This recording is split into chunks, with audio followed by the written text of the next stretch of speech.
Arkadaşlar merhaba. Basit makineler konusunun kasnak ve dişlilerle alakalı alt başlığının ikinci videosunu çekiyoruz. Yine 5 tane soru çözeceğiz kasnak ve dişlilerle alakalı. Eğer seyretmediyseniz birinci videoyu öncelikli olarak tercih etmenizi isteriz. Çünkü orada birkaç şeyi kullanacağız burada. Tekrar anlatmayacağız. Direkt olarak işlemlerimizi yapacağız, soruları sunacağız. O yüzden birinci videoyu seyretmenizi tavsiye ediyorum. Şimdi sorumuza gelelim. Ne demiş? R2R yarıçaplı X ve Y dişlileri şekildeki konumlarında tutulmaktadır. Tamam. Buna göre X dişli okuyla 1/2 tur atarsa X ve Y dişlilerinin görünümü ne olur? İlk önce şöyle yapalım. Y dişlisi X bu tarafa doğru döndüğü zaman Y dişlisi o zaman bu tarafa doğru dönecektir. Bunun tur sayısı ne kadarmış arkadaşlar? 1/2'ymiş. Y'nin tur sayısını ilk önce bulalım. Nasıl buluyorduk?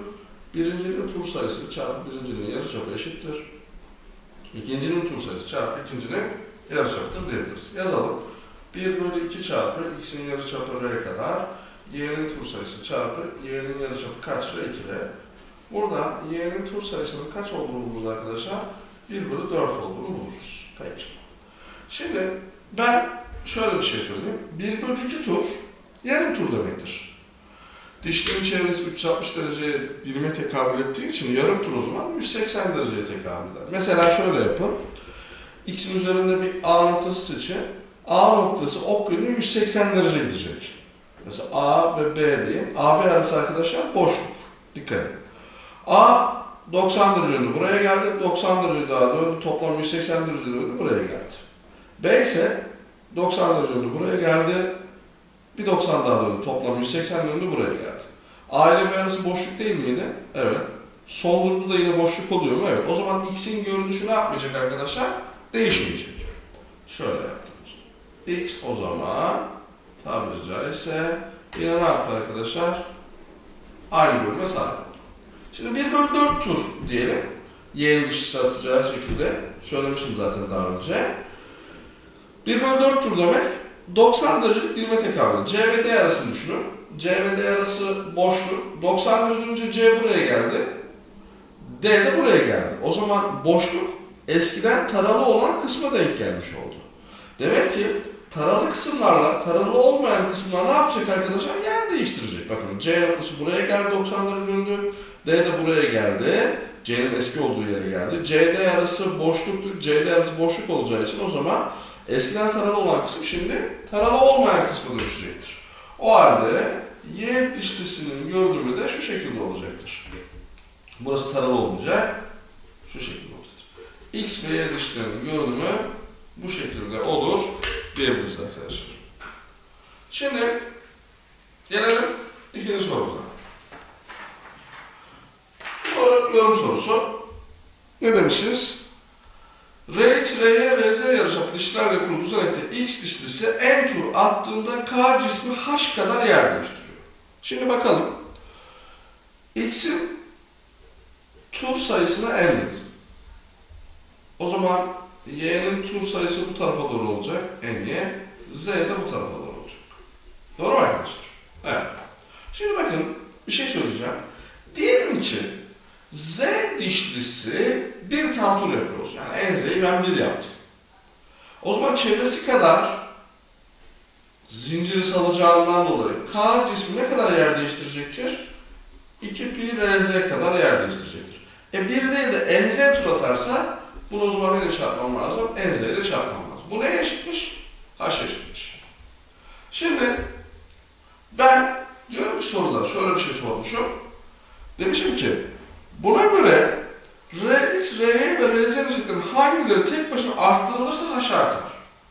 Yani Rx, Ry, Rz dişliklerinin yarıçapları onlardan bir tanesini sırasıyla arttıracağım. Tek başına arttıracağım.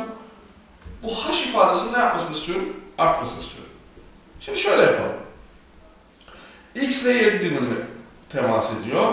O zaman X ile Y arasındaki ilişkiyi bulalım. X'in tur sayısı n, yarıçapı Rx, Y'nin tur sayısı ny, yarıçapı R. Peki Y ile Z temas halinde mi? Evet. O zaman Y'nin tur sayısı çarpı Y'nin yarıçapı eşit olacak. Z'nin tur sayısı çarpı Z'nin yarıçapı. O zaman arkadaşlar n çarpı Rx ben direkt olarak nz çarpı Rx'e ne yapabilirim? Eşitleyebilirim. Dolayısıyla Ry ile benim bir ilgim kalmıyor. yarıçapının 5 olması, 10 olması, 20 olması, 1 olması durumu ne yapmayacaktır? Değiştirmeyecektir. Bir kere Ry'nin artmasıyla H değişmez o zaman. Çünkü N'y otomatik ortadan kalkıyor. Şimdi şuraya gelelim. N çarpı Rx eşittir Nz çarpı Rz. Doğru mu arkadaşlar? Evet. Şimdi düşünün. N'i sabit tutacağım. N'i değiştirmeyeceğim. Çünkü sadece Rx, Ry'ye ve Rz'ye değiştireceğim. Rx'in arttığını düşünün. Bakın. Rx arttı. Birinci ihtimalle. Diyorum ki arkadaşlar Rz sabit, değiştirmedim. Bu ifade büyüdü. O zaman bu ifadenin büyümesi gerekiyor. Nz'ye ne yapacaktır o zaman arkadaşlar? Artacaktır. Burada z sabitken nz artarsa h da artar. Dolayısıyla Rx'in artması o zaman h'ı arttırır. H artar. Peki, şimdi R'nin ilişkisi olmadığını zaten söylemiştik. Rz'ye geliyorum. Yine denklem yazıyorum. N çarpı Rx eşittir Nz çarpı Rz. Şimdi N sabit, Rx sabit. Rz'yi arttırdım. İfadenin bu kısmı değişmiyor. Sabit. O zaman bu kısmının değişmesi lazım. Sabit olması için Rz arttığına göre Nz'nin ne yapması lazım? Azalması lazım. Şimdi diyorum ki arkadaşlar, bakın şurayı düşünün. Nz çarpı Rz yerine N çarpı Rx yazabiliyor muyuz? O zaman bu ifade 2 pi Rx çarpı N olarak da yazılabilir. Şunun yerine ben şunu yazdım. Şimdi diyorum ki arkadaşlar, burada Rx değişmedi, N değişmedi. O zaman H ne yapmayacaktır? Değişmeyecektir. Rz'nin artmasıyla H değişmez o zaman.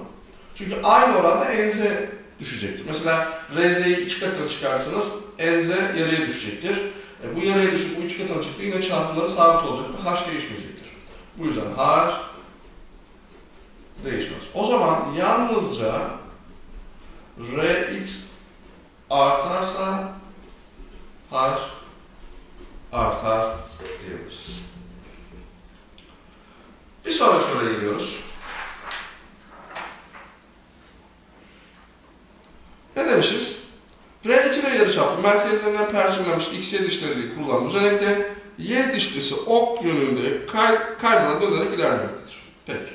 Burada bir nüans var. Soruyu okuyup ondan sonra geri dönüyorum. Y dişli ok yönünde 2 tur yaparsın. Peki. Y dişlisi kaç tur atacakmış? 2 tur. O zaman ne yapacaktır arkadaşlar? X onunla eş merkezli olduğu için X de aynı yönde 2 tur atacaktır. Şimdi bakın.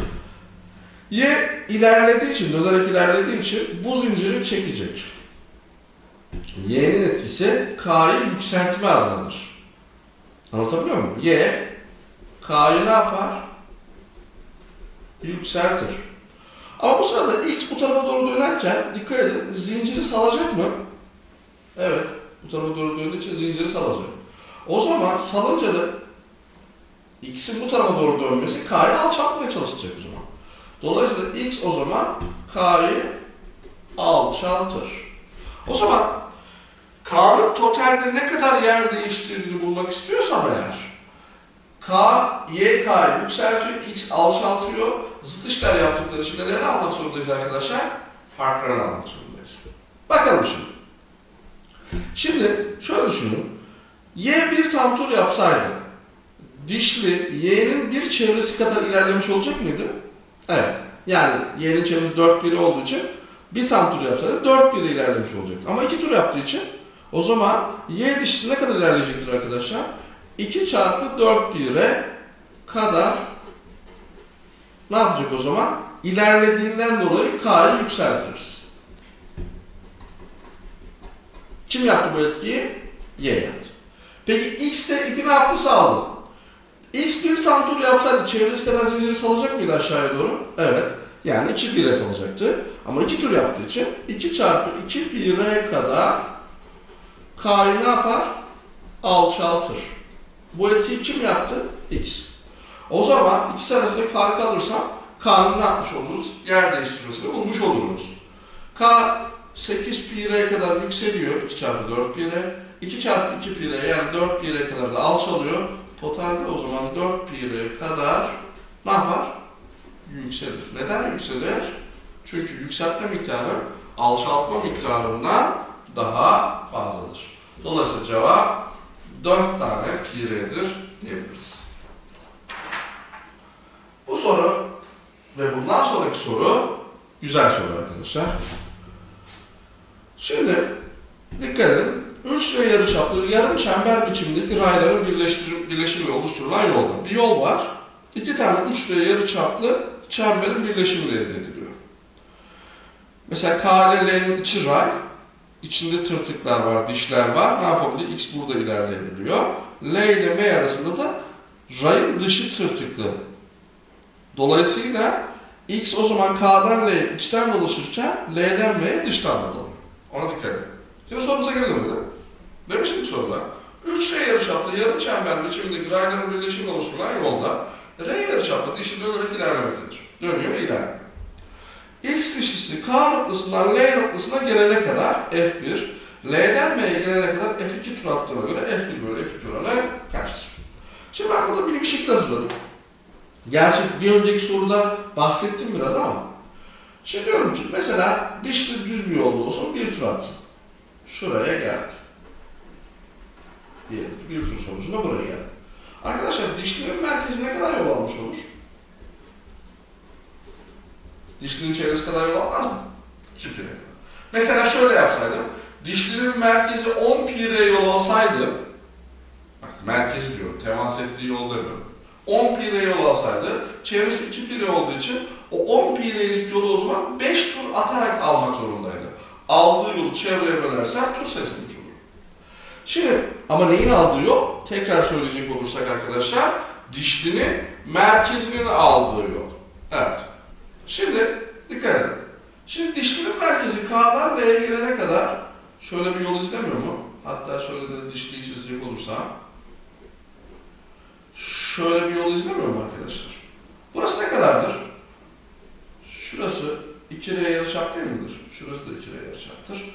Dolayısıyla 2R yarıçaplı yarım bir çember izliyor. K'dan L'ye gelene kadar. 2R yarıçaplı tam bir çember olsaydı 4 pi r'lik bir yol izleyecekti. Yarım çember olduğu için 2 pi r'lik yol alır. Nereden nereye gelene kadar? K ile arasında. Çevresi kaç pi r bunun arkadaşlar? 2 pi r değil mi? O zaman K ile L arasında tur sayısı 1'dir. Alacağım yol 2 pi r. Çevrem de 2 pi r. O zaman K'dan L'ye gelene kadar 1 tur atar. Ama L'den M'ye gelene kadar ray dıştan dolaşıyor. Doğru mu arkadaşlar? Mesela şurayı dişliği çizeyim. Şurası ne kadar? R. Şurası ne kadar? 3R. O zaman totalde 4R yarıçaplı yarım bir çember çiziyor. Şimdi 4R yarıçaplı tam bir çember olsaydı ne kadar yol olacaktı? 8 pi r. Yarım çember olduğu için 4 pi r'lik yolu izliyor mu o zaman buradan? Evet. Demek ki L'den M'ye 4 pi r'lik yol alıyor. O zaman L'den M'ye tur sayı kaç olur arkadaşlar? Çevresi 2 pi r olduğu için 4 pi r'lik yolu 2 tur atarak alabilir. O halde F1 bölü F2 ne yapacaktır arkadaşlar? 1 bölü 2 yapacaktır. Tekrar söylüyorum. Bizim için dişlinin merkezini aldığı yoldur. Sakın şöyle bir şey yapmayın. Arkadaşlar, temas ettiği yolun uzunluğunu almayın. O zaman sıkıntı çıkıyor. Mesela şöyle düşünün. R yarıçaplı bir ray düşünün. İçerisine R yarıçaplı dişli koydum. 0'a 0. Dönebilir mi arkadaşlar? Dönemez. Ama temas ettiği yüzey 2 pi r. Çevresi 2 pi r olduğu için o zaman o mantıkla bir tur atması gerekiyordu. Halbuki R yarıçapının içerisinde dişli dönemediği için, merkezi hiç 0 yol aldığı için 0 tur atacaktır. Bu yüzden dişlinin merkezinin aldığı yol önemlidir. Temas ettiği yolun uzunluğu önemli değildir. Buraya göre bir önceki sorunun değişik versiyonu. Hatta bunu şöyle de yapabiliriz. Hani canlandırabiliriz. 2 tane gazoz kapağı düşünün. Özdeş dişli delikli özdeş kapaklar olsun bunlar. Kenarları tırtıklı olduğu için dişli vazife çıkıyor. Soruyu öyle de ne yapabilirdik? Yapabilirdik. Bakın. Özdeş XY dişlerin X dişlisi sabitlenmiştir. X ne yapmıyor? Kımıldamıyor. Özdeş olduğu için ikisinin de yarıçapları R'dir. Buna göre Y dişlisi dönerek harekete başladığı noktaya gelene kadar kaç tutar? Yani Y dönüyor ve tekrar ne yapıyor? Hareket ettiği noktaya geliyor. Bu sırada gelene kadar kaç tutar diyor. Şimdi aynı mantıkta bizim için nedir arkadaşlar? Dişlinin merkezinin aldığı yol olabilir. Dişlinin merkezi o zaman 2R yarıçaplı tam bir çember çiziyor mu? Evet. Yani ne kadar yol oluyor? 4 pi kadar yol alır. Dişli bölge çevresi ne kadar? 2 pi r değil mi? 4 pi r'lik yolu 2 pi r'lik çevrede kaç tur atarak alır arkadaşlar? 2. 4 pi r bölü 2 r eşittir 2 tur atar diyebiliriz arkadaşlar. Tekrar söylüyorum. Dişli merkezinin aldığı yol 4 pi r. Çevresi 2 pi r. Ne demiştik? Bir tur attığında çevresi kadar ilerler dişli merkezi. 4 pi r'lik yolu o zaman 2 pi r'lik çevreyle ancak 2 tur atarak alabiliriz. Umarım beğenmişsinizdir arkadaşlar. Bu ikinci videoda kasnak ve dişlerle alakalı olan ikinci videoda biraz daha farklı kalıplar dışına çıkmaya çalıştım. İşinize yaramıştır umarım. Abone olmayı ve beğen butonuna basmayı unutmayın. Bunlar bizim için önemli, destekleriniz önemli, moral ve motivasyonumuz artıyor. Lütfen takip edin. Bir sonraki videomuzda basit makinalarda eğik düzlem ile alakalı 5 tane soru çözeceğim arkadaşlar. Kendinize çok iyi bakın, iyi günler diliyorum.